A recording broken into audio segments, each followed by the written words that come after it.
You know, when I look around at all the entrepreneurs who are grinding it out, spending 70 to 80 hours per week growing their business, you have to ask yourself the question, at what cost? Hi, my name's Tim Uchuk, and in this podcast, we're going to be exploring the tools, tactics, and strategies for crushing it and scaling your business without making the ultimate sacrifice of your time and freedom.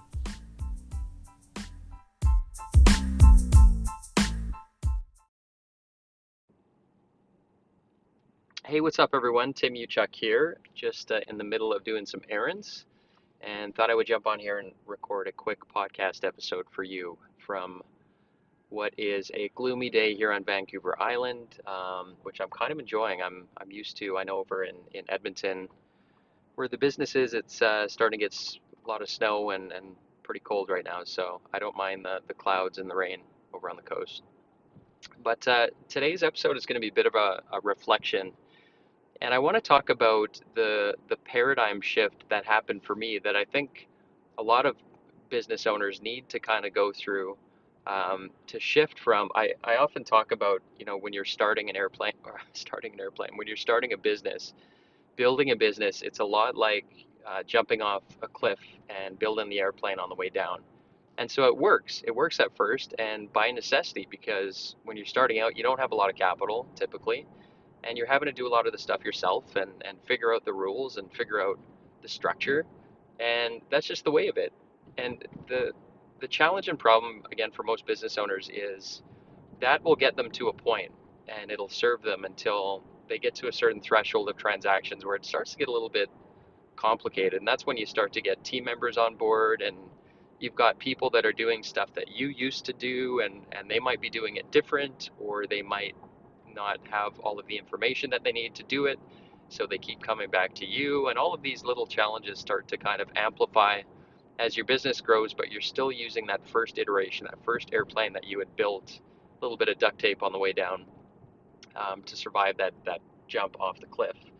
And so for me, there was a kind of a paradigm shift that I went through when I recognized that, this airplane ain't going to cut it in the long run. This is not sustainable. Not only is it going to hinder the growth of my business, and is it going to hinder the culture that we're trying to build here as we're growing our company, but it's also going to start impacting my health. It's going to start to impact my relationships, the time I have with my family, because the old model, it just breaks down. And think of like taking an old beat up car and trying to go 200 miles an hour on the Autobahn in Germany on the highway. It won't cut it. So we have to restructure and rethink what our business looks like in order to maintain that growth curve. And so if you look at a curve of a business that's able to do this, it looks like an S, right? So you start to grow and then you taper off and the growth stops typically because, again, you're limited by the amount of hours you have in the day. So it forms it starts to plateau, and then the S for things to pick up. That's where you have to have this paradigm shift that I want to share with you. And again, the revelation came pretty early on for me, where I was putting in so many hours because I was just in the middle of doing everything, just like a conductor, conducting all of the activities across sales and marketing and operations and hiring and firing, and when there's problems, it was me, all of that stuff. And I recognize, what, this ain't gonna work because I don't have the time, and it's starting to creep into all of the facets of my life. And if this keeps going, I'm going to start to resent coming into the office, and it was just a bad direction. I think a lot of business owners can probably relate. So I recognize, okay, the great equalizer for all of us is time. We all have 24 hours in a day, and I was starting to recognize that a lot of this, how I was using my time, was just not effective. And you get through a week, you're looking back on a Friday, and you're thinking, what in the heck did we get done? We did not move the needle, and that's what it feels like when you're starting to plateau in that first phase of growth. And so I recognize that, okay, let's assume that I were to get hit by a bus and I wasn't there to pull all these levers in the business. What would it need to look like in order for things to keep running without me? And so I looked at my business, and you can picture like an org chart. you've probably seen an org chart where you've got the branches of, you've got the executive or leadership team at the top, and then you've got the departments below with the, the sales, the operations, the finance, the marketing, depending on your business and your industry. And they're broken out this way. And so I thought, okay, well, to maintain the health of all of this stuff here, now we've now got a fairly sizable team. To maintain the health of that, it's me. I'm the one who's just kind of manually going in, intervening, and making sure that things are good, things are healthy. And so the question I had was, what would it need to look like for this thing to be healthy without me having to be there?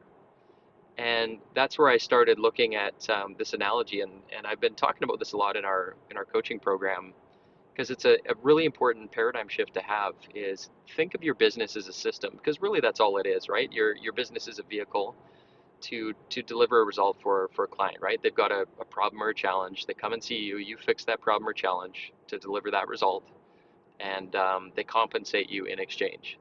And your business is, it's more or less a system. Now it might be, on the spectrum of, broken to perfect. It might be, lower or somewhere on that spectrum, but it's a system nonetheless. And so, looking at that, my whole thing was, what would this need to look like without me having to be here to intervene, where anybody could jump in and fill my role and make sure that things were running smoothly. And so I started to look at it almost like a doctor um, diagnosing a patient, where you're looking at all the, if your business, looking at that org chart as a system, just like a human body, all of the departments are subsystems, much like your digestive, your circulatory, your skeletal, all these subsystems, right? And so looking at all of those subsystems or departments, in this case in your business, what does healthy look like? So if you were a doctor, what would they be looking for in order to diagnose whether it was doing well or not? And the simple example, and I've talked about this quite a bit, is you need to, first of all, a cultural shift needs to happen in your organization to pull this off. And think in terms of watching a basketball game without a scoreboard. You need a scoreboard so that you can see and measure, just like a heart rate or a blood pressure. You need to be able to objectively measure the health. So this can't come from people's opinions. It has to be objective for this to work. And so you have to value, from a cultural standpoint in your business, numbers and reality and facts. And opinions are great, but we really value the numbers here in our company. So that being in mind, um, looking at sales, for example, what does healthy look like? Well, what is your budget? Let's start with that. If you want to throw a number on it, $1 million, or let's call it 1.2, and $100,000 in sales per month. So roughly out of each month, how many? Let's say 4 weeks for 100,000. That's 25K in sales per week. That's what healthy would look like. And then, so what are the things that would lead up to that, to create the sales for your sales team? It would be a number of meetings and so on. So you can assign numbers here. In terms of operations, we looked at, what does healthy look like here? And so we use a number of different tools, but unhealthy looked like people not filling out all of the information. So for example, when a customer comes in, capturing, their first name, their last name, the appointment time, the plan for the service to happen. So the schedule, the plan, the target, all these fields had to be filled out. And unhealthy looks like they're not filled out. So we started measuring every single week whether or not these fields were filled out, and it gave us a percentage. So this was kind of the trick, was to, okay, if I could look at our business, again, by department, like an org chart, and I could look at just numbers without having to talk to anyone, and I could determine really quickly if this system is healthy or not, and then have people, give them the ability to also see that, and create a feedback loop that is not me, in order to sustain the right habits and behaviors and decisions. And so by the paradigm shift, just kind of circling back to what had to happen, was to, okay, number one, realize that our business is actually a system. It can't be just me, because I was the system essentially. We need a system in place, to replace me eventually, And so what does that look like? Well, it has to be objective. There can't be room for making decisions off of just opinions. We need facts, and so let's acknowledge that, and then let's look at the departments. Let's look at who is the owner, who is responsible for maintaining the health, because it can't be me for everything. So who's the owner, and then what does healthy look like? And so they're essentially the stewards of maintaining the health of that subsystem within the company, and so that was the big paradigm shift I had, which was systems thinking with our business.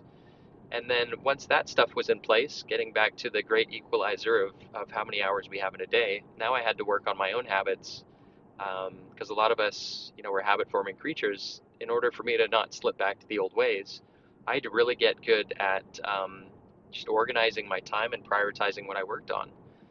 So, today I've got a number of methods that I use to give me guardrails to make sure that I'm not spending most of my time and most of my day on $10 per hour activities. So, my a couple examples, I mean, I've gone through this in other podcast episodes, is by applying constraints. And one is to say, okay, if I could only get 3 things done today, or if I could only get 3 things done this week, realistic things to get done, what would they be?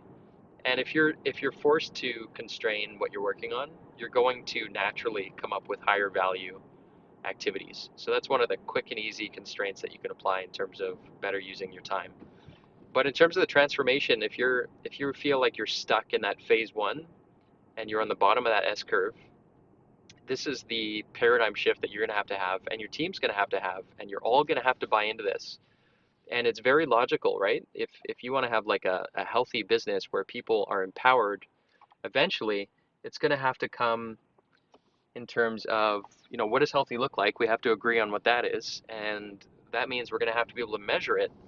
And once that's in place, we're going to have to distribute ownership for maintaining the health here across our business. It can't just fall on the shoulders of one person, because if that happens, we're just going to stall out. We will not be able to continue our growth.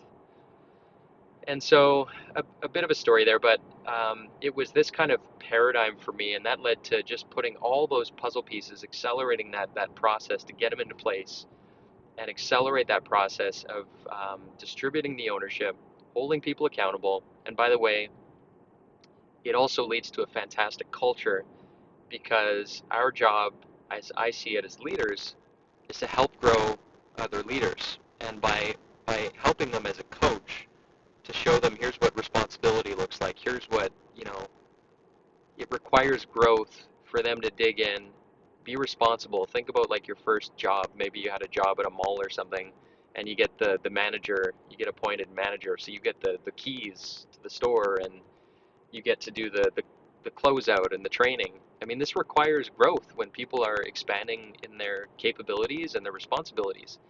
It forces them to grow, and when people grow, that means they're happy and they're engaged. And so the opposite of that is just collecting a paycheck, and we hope that they've got good intentions and they're going to be engaged. But I found that by going through this process as well, it's the win-win there is that you're going to also see a side benefit, greater engagement. And then the other thing is, some people are not going to like this style, which is okay, because not everybody is going to be cut out for this type of an organization. Some people, I mean, just really like to put in the bare minimum, and that might be for other reasons. Maybe they just haven't found what they enjoy doing. Um, but you want people who are going to thrive and enjoy this kind of a transparent environment and culture. And so it's going to be, when you go through this shift, there will be people that will really support it, and there will be people that fight it. But it's a necessary shift that needs to happen if you want to break through this pattern. And ultimately, I mean, the other benefit is that sellable asset.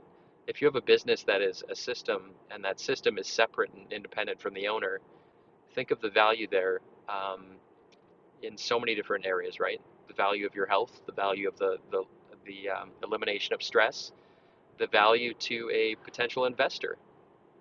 So many benefits to having this shift happen.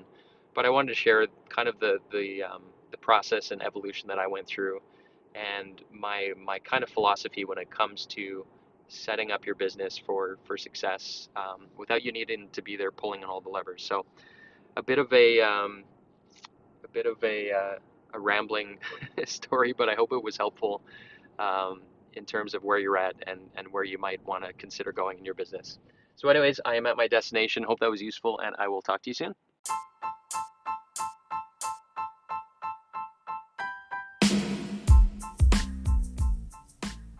Hey, Tim Uchuk here, and real quick, if you enjoyed this podcast episode, if you could take a couple quick seconds to give it a rating, it would be very much appreciated.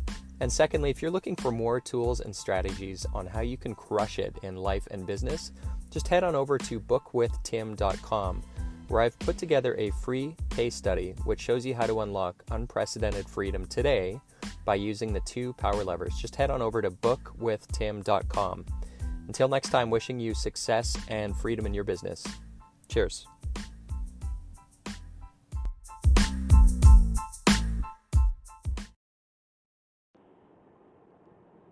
Hey, what's up, everyone? It's Friday at the time of this recording, and I just got off our Friday weekly coaching call, and something came up that I think you might be able to benefit from, one of our conversations here today.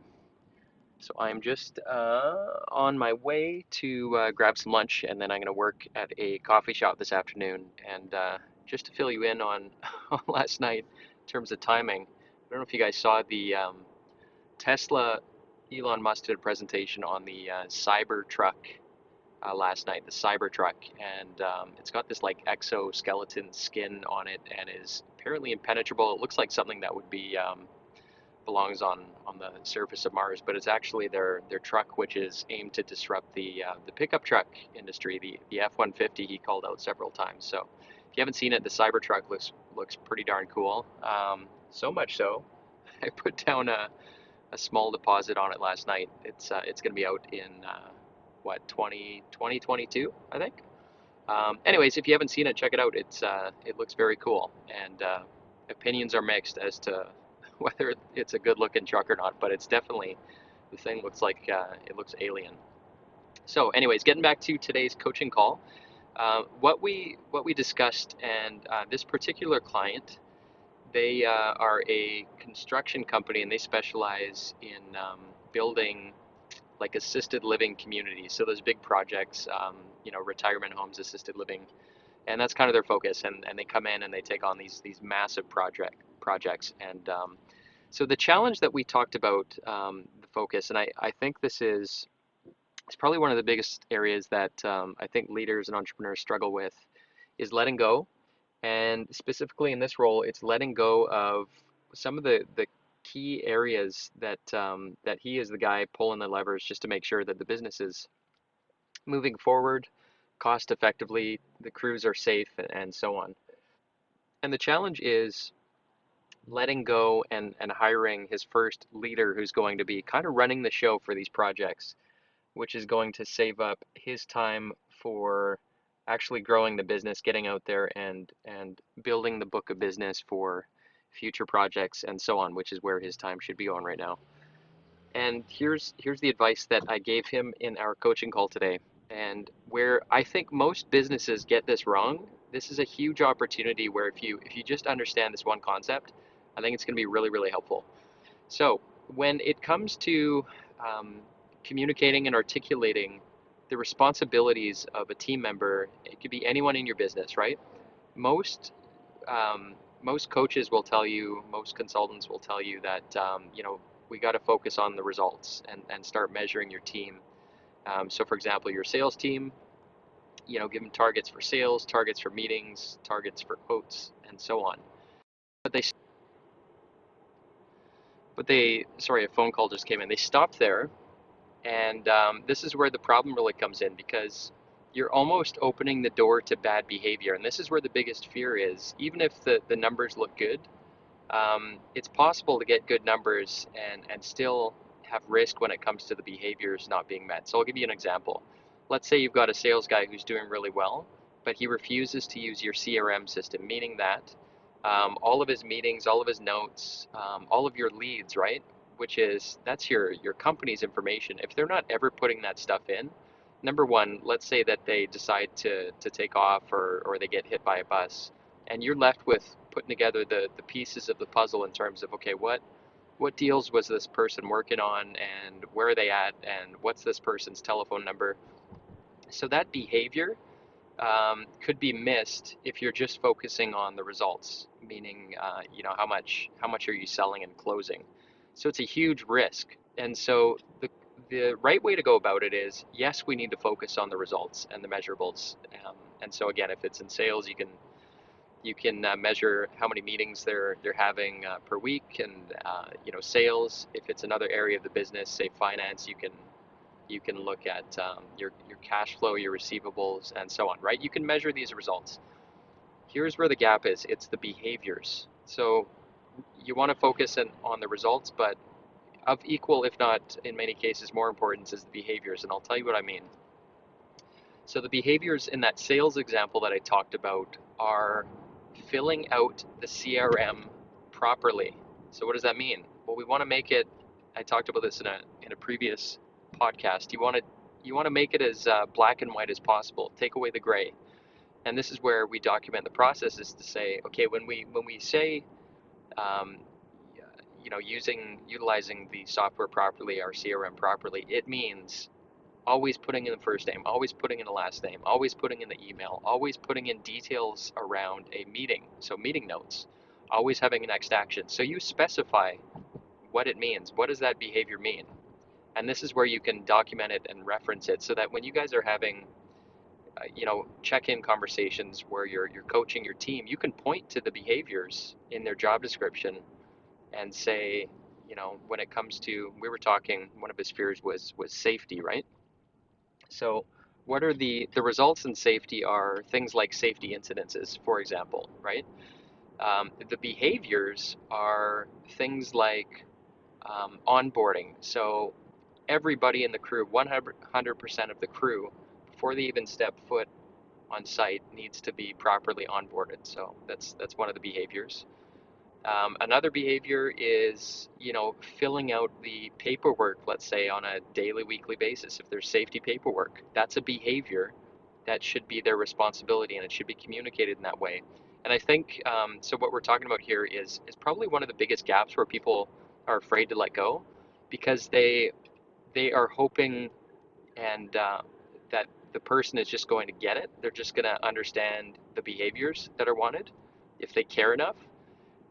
But in the absence, here's the thing, in the absence of the correct behaviors, I would say more times than not, it's not from lack of caring, it's lack of understanding what you're looking for. And so if you just stick on, okay, go out there and sell, or go out there and get the results, and try hard, you want to really drill down on the behaviors. And so look at, if you're letting go of something, what are the behaviors that you look for currently, and you might just take for granted, but if you're wanting to let go, what are those behaviors that are really, really, make it or break it when it comes to performing this job? And then what is the success criteria, so that you can make it black and white, and you can have a conversation around it with that person, so that if it's out of whack, you can actually support them in a very intentional way on follow-up conversations. You can say, okay, let's talk about safety. Now, we've outlined all of these behaviors, filling out the paperwork on a daily or weekly basis, making sure that everybody's onboarded properly. And I can see that we've got two people that got started, and they didn't go through our safety training. So what happened there? How can I support you? So, right, you're having a conversation around something that you've formalized and you've made like really black and white. This is the role. It's not just the targets. It's not just having a title. It's fulfilling these behaviors, these specific behaviors, and making it really, really clear on what those behaviors look like, so that the gift you're giving to them, they can finish a day or finish a week and look back and say, I did a great job, because the behaviors were in alignment, and the results are there as well to show for it. So I hope that makes sense, the distinction between the behaviors and the results, right? A behavior is something that it's like something that you can measure on the spot. A behavior is something that you can watch over time, if that makes sense. So again, a result is sales. The behavior is um, having the meetings, going through the script in the right way if you guys have a sales script. Those are the behaviors that you want, which are going to contribute to that result. So I hope that's helpful, hope that's useful. That's what we talked about today in terms of letting go, is the more that you can narrow that gap in understanding in terms of the specific behaviors that will lead to success in any given role, is really going to clean up a lot of the stress and struggle when it comes to letting go and setting your team up for success. So hope that's helpful. Hope you guys are going to enjoy the rest of your day, your week, wherever you are, whenever you're listening to this, and I will talk to you soon.